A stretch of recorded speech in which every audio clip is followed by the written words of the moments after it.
Hello दोस्तों, जो आज की वीडियो जो है ये मेरे बाइक के ऊपर बनाऊंगा। ये 9 मंथ्स कंप्लीट हो गई है और अब तक जो है मैंने इसको 8040 किलोमीटर चला लिया।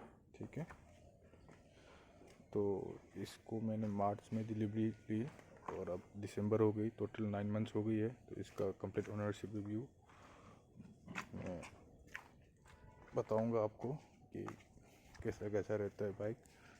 ठीक है, तो और अब तक का जो मेंटेनेंस कॉस्ट है, सारे पॉजिटिव्स एंड नेगेटिव्स इसके बारे में बात करूंगा, तो देखते रहिए वीडियो। तो सबसे पहले मेंटेनेंस कॉस्ट के बारे में बात करें, ये इसका 2 बार सर्विस हो गई है। जो पहले वाला जो है 500 किलोमीटर्स में हो गई और दूसरे वाला 5000 किलोमीटर्स में हो गई इसकी सर्विस। दोनों शोरूम से करवाया मैंने। ठीक है, और सबसे पहले वाला सर्विस जो है 500 किलोमीटर वाला, इसमें ये ऑयल चेंज किया और ऑयल फिल्टर भी चेंज किया, और ये जो एयर फिल्टर है इसका क्लीनिंग हुआ था। तो इसका कॉस्ट मुझे 1100 रुपीज़ का पड़ी है। और सेकंड सर्विस जो है मैंने शोरूम पे दिखाया था, तो शोरूम वाले ने बोल रहे कि ऑयल तो चेंज नहीं होगा, और एक क्लच वाले बॉक्स में से इस साइड में से कुछ अजीब सा आवाज़ आ रहे थे। तो मैंने शोरूम वाले पे जाके दिखाया, तो उन्होंने बोला कि इनका ऐसा ही आवाज़ आते ही रहते हैं, तो इतना मेजर फॉल्ट कमी या क्या बोलते हैं प्रॉब्लम नहीं था। इसने पूछा, उन्होंने बताया। ठीक है, तो उसके लिए उन्होंने 250 रुपीज़ लिया था, ऑयल चेंज नहीं किया। तो मैंने बाहर से खुद ऑयल चेंज किया था। तो मैंने मोटल का 15W50 डाला, उसका कॉस्टिंग मुझे 900 रुपीज़ की पड़ गई, और ये ऑयल फ़िल्टर का 80 रुपीज़। ठीक है, तो इसका कॉस्टिंग होगी 980 रुपीज़। और 2 हफ्ते पहले ये माइनर से एक्सीडेंट हुआ था मेरे साथ, तो इसमें डेंट आ गई थी, और कंपनी की तरफ से जो हेडलाइट आता है स्टॉक वाला, वो टूट गया था। ये वाला रिंग भी बेंड हो गया था, तो मैंने ये भी चेंज करवाया था। और ये वाला इंडिकेटर का जो कवर है ये भी चेंज करवाया था, और ये वाला भी टूट गया था। ये तो खैर एक्सीडेंट में नहीं टूटा, मेरे अंकल ने पीछे से ठोक दिया था जब गाड़ी पार्क करते समय। ठीक है, तो इसका मुझे 80 रुपीज़ का कॉस्टिंग है, और इसका 100 रुपीज़ का कॉस्टिंग। और ये जो फ्रंट का जो ग्लास और ये जो रिंग है, इसका मुझे 430 रुपीज़ का पड़ा था, तो ये मैंने चेंज करवा लिया। ठीक है, तो दोस्तों अब तो मेंटेनेंस की बात हो गई थी, सारे कॉस्ट भी मैंने बता दिया। इसमें पेट्रोल का खर्चा मैंने इंक्लूड नहीं किया। ठीक है, तो अब इसके पॉजिटिव्स और नेगेटिव्स के बारे में बात करते हैं। सबसे पहले पॉजिटिव्स के बारे में बात करें इसकी, क्या जो चीज़ मुझे अच्छी लगी, ये फर्स्ट ये है कि इनका जो फुट पैक्स है ये आगे की तरफ से थे, तो आप जब चलाओगे ना तो बिल्कुल नॉर्मल सा सिटिंग पोजीशन होगी इसके, एकदम रिलैक्स सा, इतना इतना पीछे भी नहीं झुकता, पीछे भी नहीं चला जाता मीटियोर की तरह, और एकदम ऐसे आगे भी नहीं झुकता। ठीक है, तो एकदम सा रिलैक्स राइडिंग पोजीशन है। आपको लंबी लंबी जर्नी जाने में भी कोई थकान नहीं होगी, आराम से बाइक चला के जा सकते हैं आप। ठीक है, और मेरी हाइट जो है 5 फीट 7 इंचेस है, तो मैं जब बैठता हूँ ना तो दोनों पैर मेरा आराम से पहुँच जाता है। ठीक है, और एकदम फ्लैट तो नहीं पहुँच पाता, लेकिन कंट्रोल हो जाता अच्छे से। और अब बिल्ड क्वालिटी के बारे में बात करते हैं। इसका जो बिल्ड क्वालिटी है बहुत अच्छी है। ये सारे जो पार्ट्स होते हैं बॉडी के, सब मेटल के बने हुए होते हैं। नए नए मॉडल जो आ रहे हैं ना, तो इसका मडगार्ड भी प्लास्टिक होता है आगे वाला, और पीछे का भी प्लास्टिक होता है, और ये फ़िल्टर वाला केबिन भी प्लास्टिक होता है नए नए मॉडल्स में जो आ रहे हैं। ठीक है, तो बिल्ड क्वालिटी में तो रॉयल एनफील्ड ने कमी नहीं छोड़ी। मुझे सबसे अच्छी चीज़ लगी वो है इसकी बिल्ड क्वालिटी, एकदम सा सॉलिड मेटल से, सब मेटल से बने हुए हैं, ठीक है, और लास्टिंग भी होगा अगर मेंटेन अच्छे से करे तो। और ये वाला लोगो जो है ये भी बहुत अच्छा लगता है, जब ऐसे बाइक को दूर पार्क करके थोड़ा दूर से देखे तो कुछ अलग ही चार्म आ जाता है, बहुत अच्छी लगती है इसको। और अब हैंडलिंग और स्टेबिलिटी के बारे में बात करते हैं। हैंडलिंग जो है गाइस ये बहुत बढ़िया हैंडल करता है, कोई मतलब थोड़ा हाई स्पीड में चलाने में आपको वोबल नहीं करता, एकदम रोड पे चिपक के चलती है, आराम से चल पाता बाइक, आराम से चला सकते हो आप बाइक। हैंडलिंग में कोई कमी नहीं, कोई वोबलिंग नहीं, एकदम आराम से क्रूज कर सकते हैं हाईवे पे, चाहे हाईवे पे हो या पहाड़ पे हो। और अब रोड प्रेजेंस के बारे में बात करते हैं। गाइस आपको पता बुलेट होता है ये, तो जब ये रोड पे चल के आते हैं ना तो लोग मुड़ मुड़ के देखते हैं, ठीक है। बुलेट का यही फंडा है, भारी मतलब अच्छी खासी रोड प्रेजेंस है इनके, ठीक है। तो जब रोड पे चलती है तो लोग देखते ही देखते हैं। और अब ये किक स्टार्ट के बारे में बात करते हैं। अब जो नए नए मॉडल्स आ रहे हैं ना, इसमें किक स्टार्ट देना बंद कर दिया कंपनी ने, ठीक है। तो इसका खासियत ये है कि इसमें किक स्टार्ट है, ये सेल्फ स्टार्ट नहीं है। तो जब भी किक मारता हो तो एक किक में हमेशा बाइक स्टार्ट होती है, कोई दिक्कत वाली बात नहीं। तो इनका सही चीज़ ये है कि स्टार्टर मोटर है ही नहीं, तो मोटर ख़राब होगा ही नहीं, ठीक है। तो एक ही किक में स्टार्ट होते हैं बाइक। और माइलेज के बारे में बात करें तो माइलेज ये 35 से 38 के बीच में देता है पर लीटर, ठीक है। तो मेनली मैं इसको ऑफिस में, मेरा डेली ऑफिस अप डाउन चलाता हूँ, और कभी कभार दोस्तों के साथ लॉन्ग ट्रिप्स पे चला जाता हूँ मैं, तो ठीक है।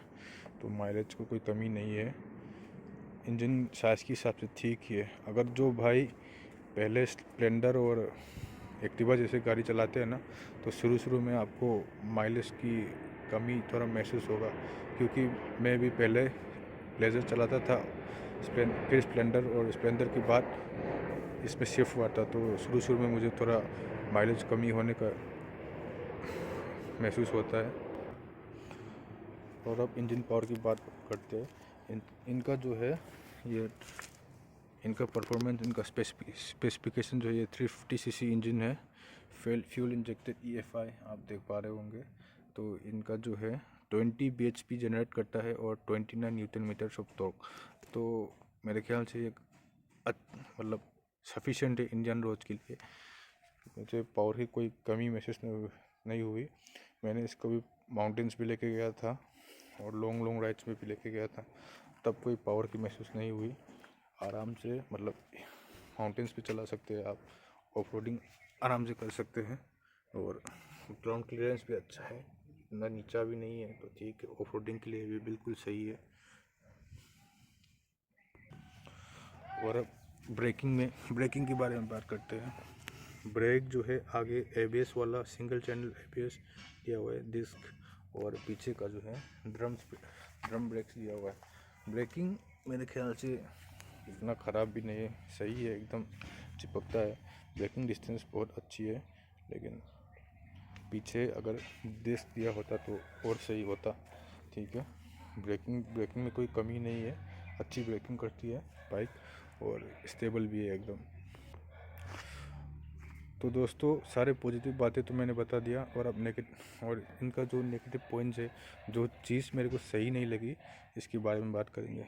तो सबसे पहले इनका सीट जो है थोड़ा और बेहतर हो सकता था, ठीक है। तो आप मतलब तो अगर लॉन्ग राइड्स पे जा रहे तो ये अगर 100 किलोमीटर के ऊपर गाड़ी चलाया तो ये थोड़ा हार्ड सा हो जाता है, थोड़ा हार्ड बन जाता है, ठीक है। तो पीछे वाले जो बट के सेक्शन है इसमें थोड़ा हार्ड होना फील होता है, ठीक है। ये थोड़ा बेहतर हो सकता था। और रही बात सबसे कॉमन प्रॉब्लम रॉयल इनफील्ड की, वाइब्रेशन, ठीक है। अगर आप हाईवे पे क्रूज़ कर रहे तो 60 और 80 के बीच में ही स्पीड मेंटेन करके रखो, क्योंकि वो स्वीट स्पॉट है। बिल्कुल सा मक्खन सा चलेगी बाइक, कोई वाइब्रेशन नहीं आएगा। अगर 80 के ऊपर लिया तो बाइक वाइब्रेट करना स्टार्ट होगी। 80-90 तक ठीक है, हल्का हल्का वाइब्रेशन महसूस होगी। अगर 100 के ऊपर चल रहा है तो मतलब वाइब्रेशन ऐसा हो जाता है कि ऐसा लगता है कि इंजन फट के हाथ में आ जाएगी। ठीक है, तो वाइब्रेशन बहुत रहते हैं। अगर थोड़ा हाई स्पीड में चलाता है तो आपको 60 to 80 के बीच में हमेशा मेंटेन करके रखिए, अगर हाईवे क्रूज पे चल रहे हैं तो। ठीक है। और नेगेटिव्स का तीसरा पॉइंट ये है कि अगर आप पानी के ऊपर चलाया बाइक, जैसे कि खड्डे वगैरह हो जो जहाँ पे पानी भरा हुआ होता है, और छोटी छोटी नदी मतलब नाली जैसे क्रॉस करता है, तो पीछे की वाली ब्रेक से आवाज़ आती है की की की करके, वो थोड़ा इरिटेट होता है मुझे। और चेन से भी आवाज़ आना लगता है, क्योंकि डस्ट वगैरह चिपकता है ना, उसकी वजह से आवाज़ आता है। और पानी के ऊपर चला है तो पीछे से ब्रेक की आवाज़ ज़रूर आती है। और चौथी नेगेटिव पॉइंट ये है कि इसमें लैक ऑफ फीचर्स में थोड़ा मार खा जाती है, क्योंकि बाइक ऐसी बनी है ना, एकदम रेट्रो ट्रिम पे बनी है। तो इस कारण से बाइक में फीचर्स के मामले में थोड़ा मार खा जाती है। अब तो पुराने वाले में तो ये एम मीटर देता था, अब तो ये तो बेसिक्स वाला मॉडल है। इसमें तो फ्यूल वाला लाइट, इंजन लाइट और एबीएस लाइट देता है। तो और अगर ये फ्यूल वाला लाइट के बारे में बात करें तो ये इतना एक्यूरेट नहीं देता था। ठीक है, अगर बाइक में 3 या 4 लीटर पेट्रोल भी होगा ना, तब भी ये लाइट ब्लिंक करते रहते थे। तो इसमें आपको पता नहीं चलता कि कितना तेल है बाइक में, कितना नहीं है। तो ये वाला थोड़ा इशू रहता है। और प्राइस के हिसाब से तो ये पीछे वाला ब्रेक जो है इसमें डिस्क दे सकता था, कंपनी वालों ने नहीं दिया थी कि कोई बात नहीं, लेकिन अगर डिस्क दिया होता तो ये थोड़ा और ब्रेकिंग अच्छा हो जाता, और मतलब जस्टिफाई करता प्राइस पॉइंट को। और अगर नेक्स्ट नेगेटिव पॉइंट जो है इसका टायर साइज़, ये टायर साइज़ बहुत पतली है। पतला होने का मतलब ये नहीं है कि बैलेंस बन नहीं पाता, बैलेंस बन जाता है अच्छे से, कॉर्नरिंग में भी कोई प्रॉब्लम नहीं। लेकिन अगर थोड़ा मतलब टायर चौड़ी हो जाता तो ये और अच्छा दिखता और बैलेंस भी और अच्छे से बना पाता। ठीक है, तो ये अजीब सा दिखता है, बिल्कुल ऊपर चौड़ा सा बॉडी और नीचे एकदम पतली सी टायर, थोड़ा अजीब सा दिखता है। ये टायर थोड़ा बड़ा दे सकता था कंपनी वाले। और नेक्स्ट नेगेटिव पॉइंट ये है कि इसमें फॉल्स न्यूट्रल आता है। फॉल्स न्यूट्रल क्या होता है कि ये जो इंडिकेटर है इसमें आपको न्यूट्रल का लाइट तो मतलब जलते हुए दिखेगा, और यहाँ पे जो गियर जो है मतलब किसी गियर पे लगे हुए हो गए तो क्या होता है कि यहाँ पे आप यहाँ पे न्यूट्रल का सिग्नल तो ब्लिंक करेगा, और गियर पे लगे हुए गियर में अटके हुए तो आप अचानक से क्लच छोड़ेंगे तो मतलब झटका तो मारेगा। ये वाला सीन होता है, मतलब सही से नहीं दिखाता। और कभी कभार ना गियर बॉक्स थोड़ा नोची सा हो जाता है, अटक जाता है गियर बॉक्स, ये वाला। तो ये वाला पॉइंट है। और नेक्स्ट जो नेगेटिव है ये इंजन का साउंड। अगर आपने मतलब काफ़ी लंबा टाइम बाइक चला लिया, वन स्टॉप में एकदम सा मतलब लॉन्ग डिस्टेंस कवर कर लिया, तो बाइक से कहीं से भी आवाज़ आ जाता है। यहाँ से मतलब यहाँ से आ जाएगी आपको आवाज़, और उस साइड से भी आ जाएगी। थोड़ा प्रॉब्लम रहता है, क्योंकि इंजन का आवाज़ आने से ना ऐसा लग रहा है कि बाइक ख़राब हो गया है, ये वाला थोड़ा रहता है। और बाइक ठंडा हो गया तो बिल्कुल आवाज़ ही नहीं आती है। ठीक है, तो आप वन स्टॉप में एकदम लंबा सा राइड चला लिया तो आवाज़ आती है, तो ये वाला थोड़ा प्रॉब्लम रहता है। और नेक्स्ट जो है इनका इंजन का साउंड, नहीं एग्जॉस्ट का साउंड और थम, क्यों वैसे तो ये वाला तो बेसिक्स मॉडल है, तो इसमें तो कैटालिटिक कन्वर्टर दिया है। तो पुराने वाला बुलेट जैसा थंप नहीं मिलता आपको, बी एस थ्री वाला थंप तो नहीं मिलेगा। ठीक है, तो ये वाला थोड़ा अच्छी नहीं लगी मेरे को। तो कई लोग इसको भी चेंज कर देते पुराने वाला C-Band, क्योंकि आवाज़ अच्छे बनाने के लिए। ठीक है, ये इतना मतलब जो जो होते हैं ना रॉयल बुलेट चलाने का फील, वो थोड़ा मिस होता आपको, क्योंकि आवाज़ ही ऐसी है ना, थोड़ा साइलेंट टाइप की आवाज़ है इसका, तो थंब तो नहीं मिलता। ठीक है, तो दोस्तों अब तक का जितने पॉजिटिव्स और नेगेटिव पॉइंट्स जो जितने भी मैंने एक्सपीरियंस किए वो तो शेयर कर दिया आप लोगों के साथ। तो मैं फाइनली एक बात बताना चाहूँगा कि ये जो बाइक है किन को लेनी चाहिए, किन को नहीं लेनी चाहिए। ठीक है, तो जो भाई लॉन्ग ट्रिप्स पे जाना पसंद करता है, आराम से क्रूज़ करना पसंद करता है, इनके लिए ये बाइक बिल्कुल सही चॉइस है, ये ले सकते हैं बिल्कुल बाइक। और जो भाई यामाहा KTM की तरफ भगाना चाहते हैं, इनको ये बाइक नहीं लेनी चाहिए, क्योंकि ये बाइक का डिज़ाइन और इंजन का नेचर ऐसा ही है कि ये इनकी तरह नहीं बनी है।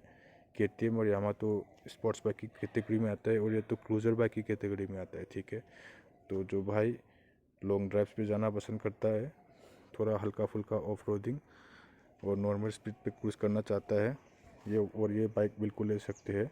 ठीक है, तो वीडियो देखने के लिए थैंक यू।